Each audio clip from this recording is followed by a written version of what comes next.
Me llamo Jimena, tengo 34 años. Vivo con mi esposo Gabriel y nuestros hijos, Sofía, de 8, y Mateo, de 6, en un edificio común de varios pisos. Tercer piso, el ascensor funciona a veces, y desde la ventana se ve el patio interior, donde por las noches se reúnen los vecinos con botellas de cerveza y conversaciones sin principio ni fin. Ya nos hemos acostumbrado a todo, al ruido, a los olores de comida de otros apartamentos, a los gritos de los niños. Tenemos una vida normal. Gabriel trabaja como logista en una empresa donde todo gira en torno a plazos, almacenes y llamadas. A menudo está cansado, pero siempre encuentra tiempo para los niños, los abraza, los alza en brazos, juega con ellos. Yo trabajo desde casa. Coso. Al principio eran vestidos para amigas, ahora tengo pedidos por Instagram. Trabajo entre almuerzos, escuela y dibujos animados. Por las noches nos sentamos en el sofá, ponemos algo en Netflix. A veces nos reímos, a veces uno de los dos se queda dormido en medio de la serie. Es como un ritual que no cambia con los años. El matrimonio es cómodo, como una camiseta vieja, un poco estirada, con manchas, pero favorita. A veces una. Quiere una nueva, pero esta es conocida, comprensible. Los hijos, eso es otra historia. Quieren todo y de inmediato, comer, hablar, mostrarte algo, que los escuches, juegues, mires, acaricies. Mamá, como el centro del universo, que no tiene derecho a apagarse. Ya estoy acostumbrada. Pero a veces noto como me pierdo en algún lugar entre el mamá, mira, y el mamá, ¿por qué? Al principio no le das importancia, luego te convences de que es normal. Y solo de vez en cuando algo resbala en tu cabeza, y yo, como estoy yo misma, era primavera. El sol empezaba a calentar por la tarde, el balcón se llenó un poco de flores que Sofía trajo de la escuela. Ella misma las regaba, y eso me gustaba, al menos algo no dependía de mí. Con Gabriel todo era estable. No había peleas, pero tampoco pasiones. Él sabe que tomo el té sin azúcar y que me molesta cuando Mateo se chupa el dedo. Yo sé cuando es mejor no hablarle de arreglos en casa, en esos momentos su mente está ocupada con otras cosas. Hemos aprendido a vivir sin estorbarnos, pero en las últimas semanas notaba que me faltaba algún matiz sutil. No aventuras. No confesiones, solo algo real, no cotidiano. Algo que hiciera el día un poco distinto al de ayer. No buscaba cambios. Solo estaba cansada de la monotonía, esa que no se soporta al instante, pero que se acumula como polvo en el alféizar. Solo la ves cuando empiezas a limpiarla. Así vivía, entre la máquina de coser y los dibujos animados. Los niños crecían, mi esposo trabajaba, el apartamento respiraba con los quehaceres de siempre. Nada cambió, hasta que Gabriel dijo que sus padres pensaban venir a quedarse unas semanas, para ayudarnos con los niños, darnos un poco de respiro. Asentí. Sin entusiasmo, pero tampoco con resistencia. Quizás si se vuelva más fácil. Llegaron el viernes por la noche. Elena, como siempre, con una gran bolsa de regalos que inevitablemente incluía platos caseros, un frasco de mermelada y una caja de pasteles. Se disolvió de inmediato entre los niños, los abrazaba, comentaba cuánto habían crecido, hacía preguntas, les proponía amasar, dibujar, hornear galletas juntos. Tenía tanta energía que Mateo, a los 5 minutos, ya se había quitado los calcetines y corría descalzo por el apartamento. Sofía estaba más tranquila, pero también se acercaba a su abuela, como buscando una oportunidad de estar con alguien que no éramos nosotros. Esteban se comportaba de otra manera. Simplemente estaba. Dijo algunas cosas cotidianas, agradeció el té, preguntó dónde dejar la chaqueta, ofreció ayuda para sacar las maletas del coche. No se le podía llamar frío, pero tampoco intentaba formar parte del bullicio familiar y de niños. Después de la cena se sentó en el balcón, abrió un libro y leyó unos minutos antes de aceptar probar el pastel que Elena había sacado de la bolsa. Yo recogía después de la cena, tratando de no perder el hilo en la cabeza. Había demasiado movimiento, ruido, fragmentos de conversaciones. Los niños me interrumpían cada 3 minutos, Elena hablaba con Gabriel en la cocina, y yo solo quería un poco de paz, aunque fuera por 5 minutos. Esteban llevó su plato en silencio, lo puso sobre la mesa y me asintió, no como un gracias, sino más bien como algo entre cortesía y constancia de que yo estaba allí. Al día siguiente Elena llevó a los niños al parque, y aún mencionaba una exposición en la biblioteca que todos juntos debíamos ver sí o sí. Gabriel se quedó en casa, organizando papeles para el trabajo, sentado frente al portátil en el dormitorio, casi sin salir. Yo lavaba ropa, doblaba cosas. Luego cosía, tenía que terminar un conjunto de pijamas infantiles encargado. Esteban estuvo todo ese tiempo cerca, pero sin imponerse. Arreglaba algo en el pasillo, notó que la puerta del armario no cerraba bien, sin siquiera preguntar permiso, empezó a ajustarla tranquilamente, no tenía motivos para decir nada, pero de algún modo me vi envuelta en frases cortas. Le comenté que qué bueno que lo notó, porque yo ya me había acostumbrado a cerrarla a la fuerza. Él respondió que eso era algo habitual, y que era más fácil apretar una bisagra que soportarlo otros 6 meses. Luego recordó que ya había arreglado algo aquí una vez, en la cocina, parece. Me reí, no por el chiste, sino porque la conversación fluía tranquila, sin necesidad de mantenerla artificialmente. Lo que me sorprendió no fue lo que hablábamos, sino cómo lo hacíamos. Él no llenaba el espacio, no tomaba la iniciativa, no juzgaba ni mostraba una curiosidad excesiva. Pero cuando, entre una cosa y otra, dije en voz alta, más bien para mí misma, que mañana llovería, al día siguiente él ya había sacado el tendedero al balcón antes de que yo recordara hacerlo. Nadie lo pidió, nadie lo comentó, La noche estaba cociendo cuando él me trajo una taza de té. No dijo nada, simplemente la puso cerca. Y se fue. Ni siquiera me di cuenta enseguida de que era para mí. El domingo por la mañana, Elena se fue con los niños a otra de sus actividades, esta vez, un taller de cerámica para niños, y ella insistía en que Sofía y Mateo tenían que probar crear algo con sus propias manos, explicándoles que eso era bueno para desarrollar la motricidad fina, la paciencia y, en general, para formar el carácter. Gabriel volvió a quedarse en casa, pero pasó casi todo el día en el dormitorio. Su carga laboral últimamente se parecía a intentar mantener 10 pelotas en el aire con una sola mano, así que no lo interrumpí, no lo molesté, no pregunté nada. Me quedé en la cocina, trabajando en un encargo, mientras alternaba con la lavadora, el horno, varios mensajes sin leer en el teléfono y pensamientos que no lograban tomar forma. Esteban estaba en la sala con su libro, que de vez en cuando dejaba en el apoyabrazos para ir al baño o al balcón, luego volvía y se sentaba otra vez en su sillón, sin decir nada de más. En un momento, apareció en la cocina, no de manera repentina, no de forma invasiva, simplemente entró, tomó una taza, se sirvió té de un termo que había traído con él desde su llegada, y se sentó a la mesa, sin interrumpir el espacio, pero tampoco aislándose de él.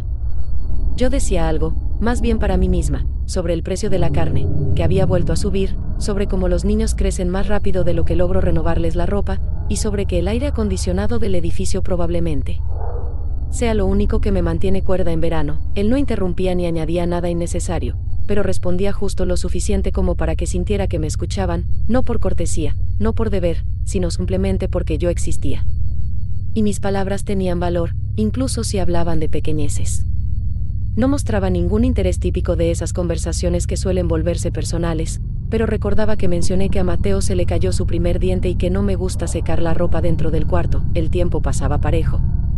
El día transcurría sin sobresaltos, pero cuando Elena volvió con los niños, noté que lo lamentaba un poco, no por el ruido o el cansancio, sino porque esa presencia tranquila, que no me exigía nada salvo estar, iba a transformarse en otra cosa. Al día siguiente, todo se repitió. Elena organizó una salida a una feria donde habría una función de títeres, y yo me quedé en casa, no porque no quisiera ir, sino porque necesitaba estar en silencio, trabajar, ordenar el armario, preparar algo para cenar sin apuro. Esteban volvió a aparecer en la cocina, primero de paso, luego se quedó, se sentó con su taza, arregló algo en el cajón bajo el fregadero, encontró un destornillador viejo en la caja de herramientas, hizo un par de preguntas prácticas, y, de nuevo, ni una insinuación, ni un gesto que pudiera interpretarse de otra manera. Pero cuando salí de la cocina dejando una olla en la hornalla, y volví unos minutos después, ya había bajado el fuego, como si estuviera en su propia casa. Esos detalles no eran ruidosos ni importantes. No tenían una forma marcada, pero empezaban a aparecer con más frecuencia. Yo sabía que todo seguía siendo normal y, al mismo tiempo, sentía que algo empezaba a moverse dentro de mí de un modo que antes no se movía. Esa noche, los niños estaban con Elena en el cuarto infantil, modelando algo con plastilina con mucha dedicación, por lo que alcancé a oír, se suponía que estaban construyendo algo como un castillo con guardias y comida, lo cual significaba que estarían allí bastante rato, porque Sofía tenía requisitos muy claros sobre los detalles, y Mateo añadía todo lo que encontraba a su paso. Incluso un pedacito de envoltorio de caramelo. Fui a la cocina para limpiar después de la cena, no porque estuviera obligada, sino porque realmente me resultaba cómodo tener tareas conocidas frente a mí, que podía hacer en automático mientras me permitía pensar en cosas mías, sin importancia. Esteban estaba junto al fregadero, lavando su copa y sin intención de decir nada, enjuagó el vaso con concentración, lo puso en el escurridor, se secó las manos con la toalla colgada al costado y ni siquiera me miró. Comenté algo sobre los niños, dije que parecía que se peleaban menos últimamente, aunque tal vez solo porque ahora estaban con la abuela y sentían una energía nueva. Él se giró hacia mí, no enseguida, sino después de una breve pausa. Levantó la vista y sonrió ligeramente, no con ironía, sino con una comprensión tranquila de lo que quería decir, y respondió con calma, como si enunciara una verdad obvia: no se pelean, solo tienen miedo de perder atención. Sus palabras sonaron neutrales, pero por alguna razón, en ese momento, se quedaron en mí más de lo que se espera de una frase tan simple. Me giré hacia él, como queriendo preguntar algo o responder, pero en lugar de palabras, noté que estábamos más cerca el uno del otro que de costumbre, no intencionadamente, no a propósito, simplemente ocurrió, y ninguno de los dos se apresuró a alejarse. Su mano rozó la mía, no de forma repentina ni insistente, sino suave y natural, como si no hubiera ningún doble sentido en ello, pero sentí ese contacto completamente, sin defensas, sin cautela. Mi cuerpo fue el primero en reaccionar, aunque no hice nada, no me retiré, no salí de la habitación, no cambié de tema, no creé distancia. Simplemente me quedé donde estaba, tranquila, silenciosa, consciente. No había caos en mi cabeza, ni dudas, ni miedo, ni decisiones. No fue un momento que lo cambió todo, y precisamente por eso, quedó grabado. Nadie lo continuó. Ambos hicimos como si nada hubiera pasado, y de hecho, nada pasó en el sentido habitual de la palabra. Pero la sensación de presencia, la mirada, la distancia que de repente se había acortado, permanecieron en mí incluso cuando volví a la cocina y empecé a guardar los platos. Esteban salió de la cocina tan tranquilo como había entrado, sin girarse, sin intentar fijar nada, y por eso supe, no fue una casualidad. Esa noche, durante mucho tiempo, no sentía en la piel el roce mismo, sino la manera en que se dio, sin presión, sin apuro, sin necesidad de explicaciones. Y aunque por fuera nada había cambiado, entendía que el límite que no habíamos cruzado ya no era tan nítido. Durante los días siguientes, casi no hablamos, no por enfado ni tensión, sino porque las palabras parecían ya innecesarias. No desaparecieron, no se volvieron tabú, simplemente todo lo que antes necesitábamos decir, ahora existía en miradas cortas, en cómo reaccionábamos al vernos en una habitación, en la sensación de que el silencio entre nosotros ya no era vacío. Gabriel, el viernes, dijo que llevaría a los niños al cumpleaños de un compañero de Mateo. La fiesta era fuera de la ciudad, en un centro infantil cerrado, de esos donde los padres no suelen dejar a los niños solos. Elena enseguida se ofreció a ir también, dijo que ayudaría a controlar que todos comieran y que el regalo no se perdiera. Yo dije que me quedaba, tenía que terminar un trabajo, preparar el almuerzo, limpiar un poco. Era conveniente. Era verdad. Pero también no Esteban, como resultó, también se quedó. No explicó por qué, solo dijo que no le gustaban mucho los lugares ruidosos y que los niños estaban en buenas manos. Asentí, sin comentarios. La casa se volvió silenciosa, inusualmente silenciosa, pero no tensa. Simplemente cada uno hacía lo suyo. Yo revisaba productos en la nevera, trataba de recordar si había arroz y si debía sacar el pollo, que llevaba 2 días esperando su turno. Esteban trajo algunas cosas del supermercado, arroz, limones, una lata de aceitunas, cosas que uno compra sin pensar. No preguntó qué hacía falta, solo lo puso todo sobre la mesa y empezó a guardarlo en los estantes. Estábamos en la misma cocina, moviéndonos sin apuro, sin estorbar al otro.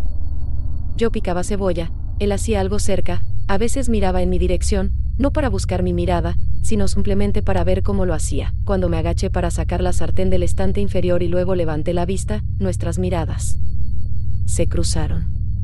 No hubo nada especial en ese gesto, yo tenía una espátula en las manos, él un trapo. No estábamos ni muy cerca ni demasiado lejos. Ese momento no era oportuno ni planeado. Simplemente todo se volvió tan transparente que ya no tenía sentido seguir ocultándolo. No me aparté, y él no fingió estar ocupado.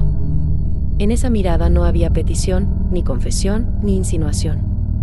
Solo una presencia tranquila que, por fin, dejó de esconderse tras lo cotidiano. Estábamos allí, como si cada uno esperara que el otro se retirara, pero eso no pasaba. Di medio paso hacia adelante, no con decisión ni dramatismo, solo porque ya no podía seguir al margen mientras él estaba ahí, tan cerca, sin ser ajeno. Él inclinó un poco la cabeza, apenas, casi imperceptiblemente. El beso ocurrió no porque alguien se atreviera, no porque no pudiera resistir más. Ocurrió como suceden las cosas que han madurado tanto que ya no necesitan señal ni justificación, no. Fue un beso de película. No tuvo prisa, ni pasión, ni sorpresa. Fue simple, como un suspiro que se suelta después de haberlo contenido mucho tiempo. No nos detuvimos más de lo que el momento permitía. Y cuando nos separamos, no parecía algo que necesitara explicación. Yo volví a la sartén, él al hervidor, que hacía tiempo se había enfriado. No hablamos. Y todo quedó en su sitio. Pero dentro de mí, algo se dio vuelta, no de forma dramática ni definitiva, sino callada y para siempre. En los días siguientes nos comportamos como si nada hubiera cambiado, él seguía arreglando pequeñas cosas en casa, ayudaba con las compras, encendía el hervidor cuando entraba a la cocina, y yo seguía cosiendo, limpiando, cocinando, intentando no pensar en lo que ya había pasado entre nosotros. Nuestras conversaciones no se volvieron más frecuentes ni más profundas, seguían siendo cotidianas, superficiales, como las que tienen las personas que coinciden en un espacio compartido por tiempo limitado. Evitábamos mirarnos de más. Pero aún así, cada vez que yo entraba en una habitación donde él estaba, notaba que mi cuerpo reaccionaba antes de que pudiera procesarlo conscientemente, captaba el timbre de su voz cuando hablaba con los niños. Reconocía el sonido de sus pasos en el pasillo, sabía dónde estaba sin necesidad de verlo. Empecé a darme cuenta de que ya no podía estar a solas con él sin notarlo, y al mismo tiempo, en esos momentos, nunca me apresuraba a salir o a buscar una excusa para irme. Esteban no cambió nada en su comportamiento, seguía siendo contenido, casi indiferente por fuera, pero su mirada se detenía en mí un poco más de lo necesario, y cuando me acercaba, en el pasillo, junto a la estufa, en el balcón, ya no se retiraba de inmediato, como lo hacía antes, sino que parecía esperar a ver si lo haría yo. Me costaba decir si realmente estábamos más cerca o si simplemente habíamos aprendido a notar cada microgesto del otro, pero finalmente se volvió claro, ambos sabíamos lo que pasaba, incluso sin decir una palabra al respecto. No buscaba justificaciones, no planeaba el siguiente paso, no me imaginaba ningún «y sí».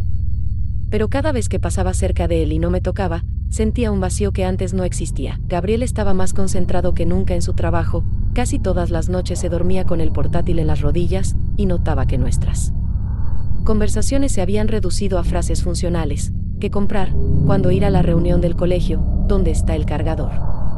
Elena pasaba todo el tiempo con los niños, les ayudaba con las tareas, organizaba actividades, incluso hizo una especie de clase de cocina. Los niños amasaban la masa, cubrían el suelo de harina, y ella comentaba feliz cada movimiento, como si estuviera creando una nueva tradición familiar. Ningún adulto en la casa parecía notar que algo había cambiado entre Esteban y yo, o bien fingían no notarlo, y esa invisibilidad, esa no detección, curiosamente, solo intensificaba la tensión.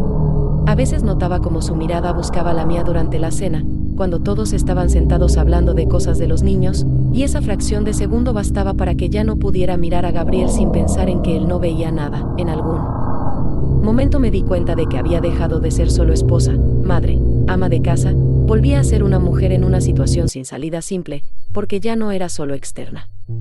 No era una historia de engaño, no había citas secretas, ni mensajes, ni conspiraciones, solo una presencia, una cercanía que ya no se podía retirar, aunque nada hubiera pasado en el sentido habitual. No nos acercábamos más, pero cada uno de sus movimientos parecía un semigesto, no expresado, no confirmado, pero esperando. Y yo ya no podía ignorarlo, aunque quisiera. Los días siguientes empezaron a parecerse a un guión que ninguno de los dos había escrito, pero que ambos comenzamos a seguir con una precisión extraña. No lo habíamos acordado, no buscábamos ocasiones, no dábamos pasos obvios, pero casi cada día aparecían momentos que no se podían llamar casuales. Esteban cada vez se quedaba más tiempo en el pasillo si yo pasaba cerca, sin cruzar límites, sin bloquear el paso, simplemente se quedaba un poco más de lo necesario, y eso bastaba para que yo sintiera que ambos estábamos presentes en ese instante. No por razones prácticas, yo también empecé a moverme distinto. A veces me demoraba en una habitación, sabiendo que él estaba por entrar, a veces pasaba más cerca de lo que dictaría el sentido común, y no evitaba ese roce de hombros o codos, aunque durara solo un segundo y no tuviera ninguna importancia oficial. Casi no hablábamos entre nosotros, solo lo justo cuando la situación lo exigía, y entonces las palabras eran simples, concretas, absolutamente cotidianas. La sal está en la repisa de arriba, el hervidor ya hirvió, Elena preguntó dónde están las tijeras. Pero en esas frases había algo más que su significado, el tono de voz, la pausa entre oraciones, la sensación de que en cada intercambio había algo escondido, no dicho, pero claramente entendido. Casi no nos mirábamos, especialmente si había otros en la habitación, pero cada uno sabía con exactitud dónde estaba el otro, hacia dónde se movía, en qué dirección estaba su mirada.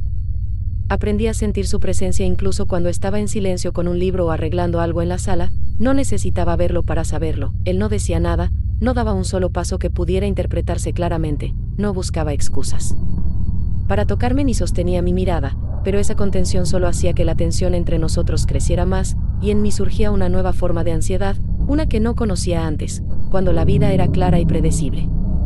Yo seguía preparando la cena, lavando la ropa, cosiendo, escuchando a Sofía leer en voz alta, respondiendo a Mateo cuando preguntaba por qué el sol se va a dormir, pero en cada día empezaba a aparecer un momento en que ya no era solo mamá, esposa o ama de casa. Esos minutos eran cortos, pero densos, cuando él me pasaba algo de un estante, cuando su mano rozaba la mía mientras preparábamos té, cuando lo oía entrar a la habitación y a propósito no me giraba.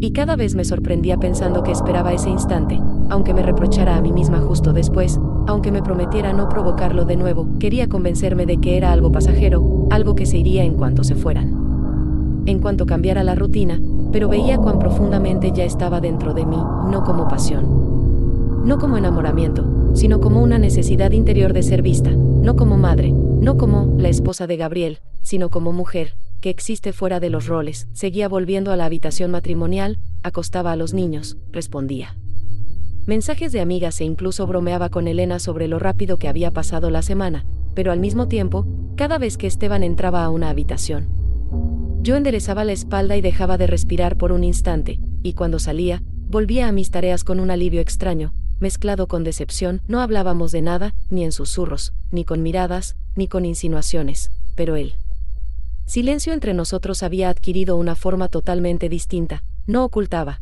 sino que confirmaba. No rompía el vínculo, lo volvía más denso.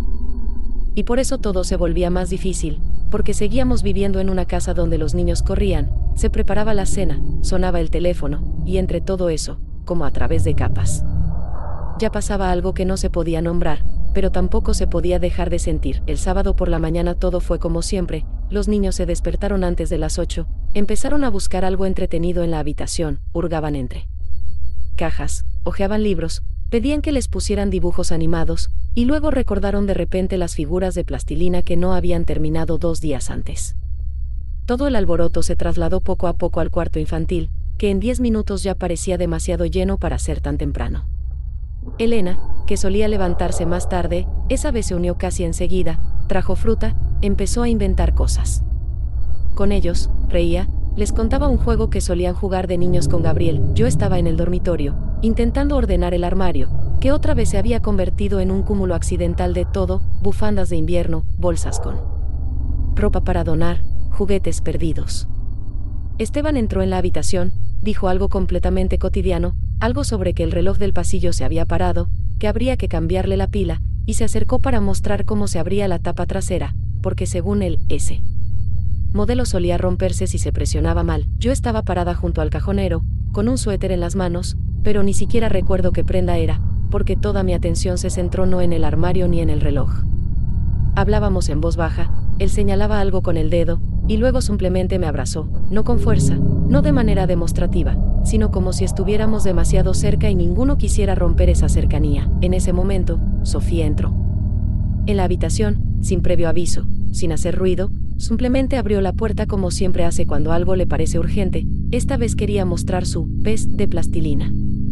Se acercó, abrazó al abuelo y, sin soltarlo, me miró, no con sospecha, no con enojo, sino con una especie de atención extraña, no muy propia de una niña de su edad. Esteban, al verla, me soltó de inmediato, lo hizo rápido pero no bruscamente, intentando no hacer ningún movimiento que llamara la atención. Yo alcancé a sonreír, aunque en ese momento el corazón dio un paso atrás, como si hubiera captado la situación antes de que yo misma la entendiera. Sofía nos miró un poco más y luego preguntó, con total naturalidad, sin rastro de desconfianza: ¿por qué el abuelo te abraza tan fuerte? Sentí como un golpe, no doloroso, no estruendoso, pero con un eco que se expandió por dentro. Asentí rápidamente, sonreí aún más y respondí: solo me ayudaba con el reloj. Cuesta abrirlo. Ella no insistió, no preguntó más, no volvió a mirar, simplemente se dio vuelta y salió de la habitación con su pez de plastilina en la mano, como si nada hubiera pasado. Pero cuando la puerta se cerró, quedó en el aire una tensión que ni Esteban ni yo podíamos disipar, aunque hubiéramos querido. Él se alejó hacia el armario, colocó tranquilamente el destornillador de nuevo en el cajón, y no volvimos a decir una sola palabra. Todo siguió como antes, sin explosiones, sin drama, pero algo se había desplazado definitivamente, como una pieza que antes encajaba justo y ahora empezaba a tambalearse. Fui a la cocina, lavándome la cara por el camino, no porque hiciera falta, sino para poder estar un momento sin espejos, sin ojos, sin expectativas. Gabriel volvió del supermercado, empezó a contar algo sobre una oferta en el café, los niños me llamaban para mostrar sus monstruos de plastilina, y yo escuchaba y asentía, tratando de volver al ritmo donde todo era familiar, predecible. Y seguro, esa noche, Esteban dijo que él y Elena quizás se irían un poco antes, lo justificó con un asunto urgente que había que atender en casa. Elena se sorprendió, pero aceptó sin mucha resistencia, y Gabriel solo dijo: está bien, lo importante es que todo esté bien, sin tratar de indagar. Yo no dije nada, no por miedo, ni por confusión, sino porque cualquier palabra en ese momento habría sido de más. Nadie explicó nada, nadie preguntó ni insinuó, pero entre todos ya había una fisura que no se veía, pero que se sentía claramente al pisar el suelo. El domingo por la mañana, la casa empezó a despertarse sin apuro, con ese ánimo especial que solo existe el día de una partida, cuando todos actúan con un poco más de cautela, dicen más cosas prácticas de las necesarias y tratan de mantener la normalidad hasta el último momento. Elena hacía las maletas con decisión y rapidez, como alguien que no soporta dejar cosas pendientes. Estaba acostumbrada a planificar con precisión, a asumir la responsabilidad, a entender que el control no es poder, sino cuidado. Y aunque el ambiente del apartamento había cambiado, ella conservaba la calma, no hacía preguntas innecesarias, no se permitía suposiciones, yo la ayudaba en silencio. Ella no me sostenía la mirada por mucho tiempo, solo breves y rápidas, como con respeto. Una vez pronunció una frase: gracias por dejarnos pasar tiempo con los niños. Su voz no tenía doble sentido, ni juicio, ni ironía. Era Elena, directa, concreta, adulta. No era dura, simplemente sabía muy bien cuándo era necesario hablar, y cuándo no. Su entonación me dejó claro que sentía más de lo que decía. Pero no consideraba necesario ponerlo todo sobre la mesa. Esteban no tardó en prepararse, ya tenía sus cosas empacadas desde la noche anterior. Estaba sentado en el balcón con una taza de café y no entraba en casa por mucho rato. No evitaba, pero tampoco buscaba estar. Esa era su manera, tranquila, precisa, sin gestos dramáticos. Y aún ahora, cuando todo entre nosotros ya había sido sellado en silencio, no dio un solo paso ni hacia atrás ni hacia adelante, solo habitaba esa quietud con honestidad, sin pose. Justo antes de salir, cuando Elena y los niños ya estaban junto al coche, él volvió al departamento, dijo que había olvidado el teléfono en la mesa, aunque el teléfono estaba en su bolsillo. Yo estaba parada en el pasillo, y no dijimos nada. Y fue en ese silencio, sin aviso ni dramatismo, que él se inclinó, me besó y se apartó.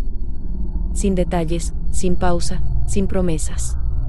No fue un gesto de despedida, más bien un reconocimiento definitivo de que todo ya había terminado. Después de eso salió enseguida, sin mirar atrás. Yo me quedé en el pasillo, mirando la puerta cerrada, y no sentí ni el más mínimo impulso de correr tras él ni de explicar nada. Gabriel regresó primero, empezó a quitarse los zapatos y dijo algo como que el lunes volverían las rutinas de siempre, y que qué bueno que habíamos descansado un poco. Estaba con su ánimo habitual, atento, tranquilo, seguro de que todo estaba bien. Ni se le pasaba por la cabeza que esta casa había vivido, durante unas semanas, una vida paralela que él nunca conocería. Más tarde, por la noche, estaba ordenando ropa de los niños cuando Sofía se me acercó con una hoja de papel, en la que había pegado un corazón y escrito, para la abuela y el abuelo, para recordar. Le dije que se lo iba a entregar, aunque no tenía intención.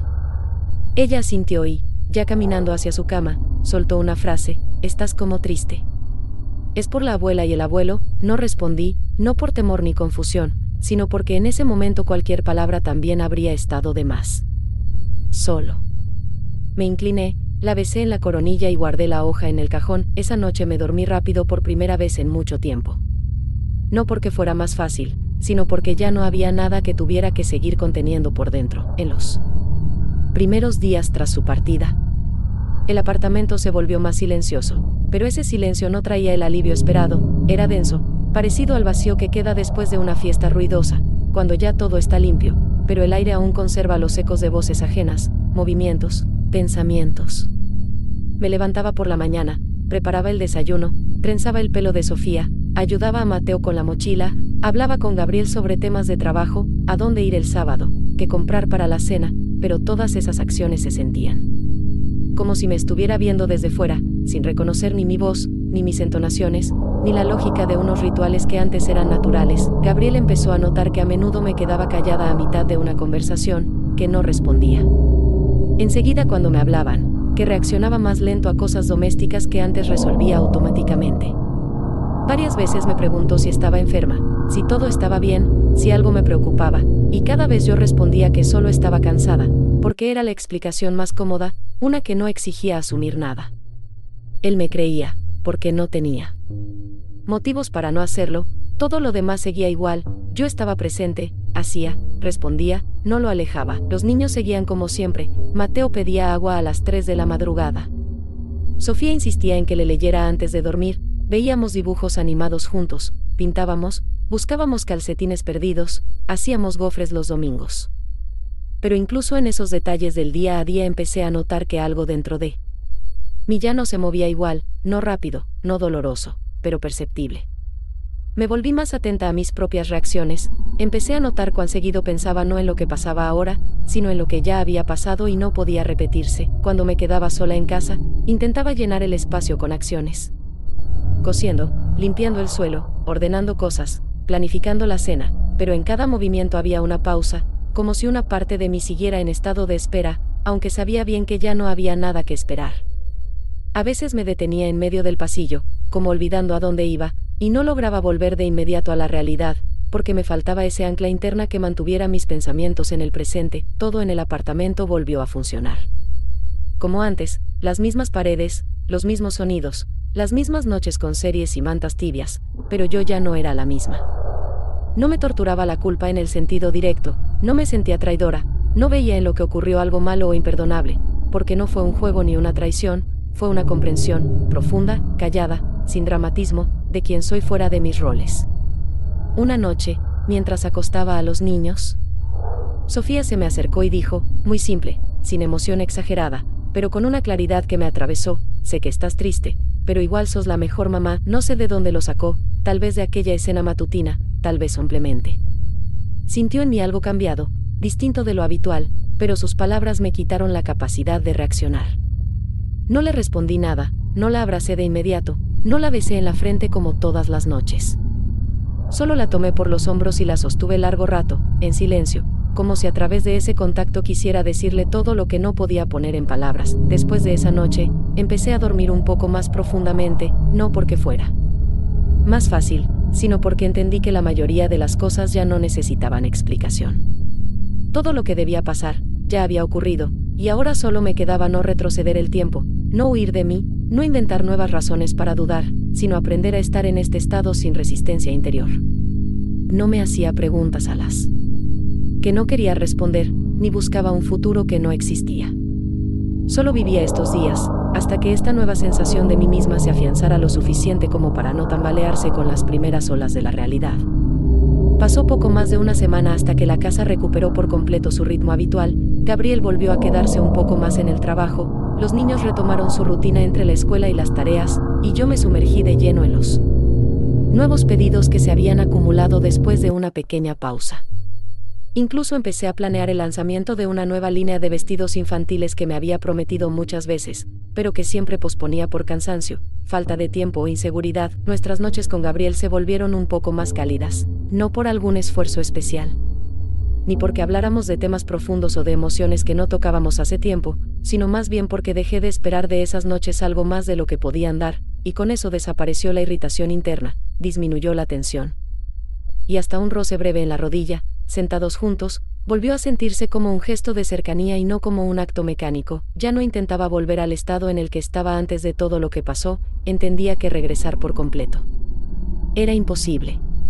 Y que tampoco tenía sentido, porque no es que me reencontré, sino que me sentí por primera vez después de mucho tiempo de vivir definida solo por roles: madre, esposa, ama de casa, costurera, voz que responde al grito, manos que cocinan, hombros que sostienen el orden. Ahora, al mirarme en el espejo por la mañana, notaba no solo las ojeras o el peinado que debía corregir rápido, sino también una mirada que ya no estaba disuelta en lo externo, sino presente, centrada, capaz no solo de reaccionar, sino de mirar de frente, sin vacío por dentro. No intentaba olvidar lo que hubo entre Esteban y yo, no me decía que no significó nada, pero tampoco le daba un lugar en el futuro, no buscaba continuación, no repetía escenas en mi cabeza, no era un recuerdo que ardiera ni que abrigara. Era algo así como una experiencia que había atravesado mi cuerpo y me había dejado una certeza: soy capaz de verme no solo en el reflejo de lo doméstico, sino también en la mirada de otro, en un reconocimiento silencioso, en una reacción que no está ligada a responsabilidades. Y aunque haya durado poco, aunque no se haya convertido en nada más, fue suficiente para que ya no me perdiera tan profundamente en lo cotidiano como antes. Volví a ser la dueña de mi cocina, pero ahora con la sensación interior de que tengo derecho a una pausa, a una taza de té, no solo porque tengo las manos frías, sino porque quiero. Empecé a escuchar música más seguido, no canciones infantiles ni ruido de fondo, sino aquellas melodías que siempre me gustaron, pero que no me permitía poner, porque no era el momento. Empecé a salir de casa no solo para comprar algo, sino simplemente para caminar, sola, sin hablar, sin planear, sin el teléfono. Sofía dejó de mencionar aquella escena en el dormitorio, como si de verdad hubiera creído la explicación, lo hubiera olvidado, o hubiera decidido que no valía la pena volver a eso. Pero una noche, cuando nos íbamos a dormir, se me acercó, me abrazó y dijo: «Estás como cuando yo tenía 5 años, otra vez sos una mamá que sonríe con los ojos». No respondí nada, porque en momentos así, las palabras solo arruinan todo, o sobran. Solo le acaricié el pelo, y eso fue suficiente para que se durmiera a mi lado sin una sola pregunta. Este nuevo estado no es euforia, ni calma, ni alegría, es más bien una claridad, en la que ya no hay miedo de perderme entre la rutina, porque ahora sé lo que es desaparecer de la propia vida, y cómo se siente volver. No tengo ilusiones, no espero nada nuevo, no cuento con cambios, pero dentro de mí apareció un recurso que no depende de quien esté cerca ni de lo que pase. La vida sigue, con cuadernos escolares, desayunos, paraguas olvidados, las risas de Mateo, ropa seca en el balcón, olor a canela en los pasteles y capítulos pendientes en Netflix que esperan por la noche. Pero ahora no vivo en ella como una sombra, ni como quien cumple funciones, sino como alguien que otra vez tiene un lugar que le pertenece solo a ella, y eso, ahora, es suficiente.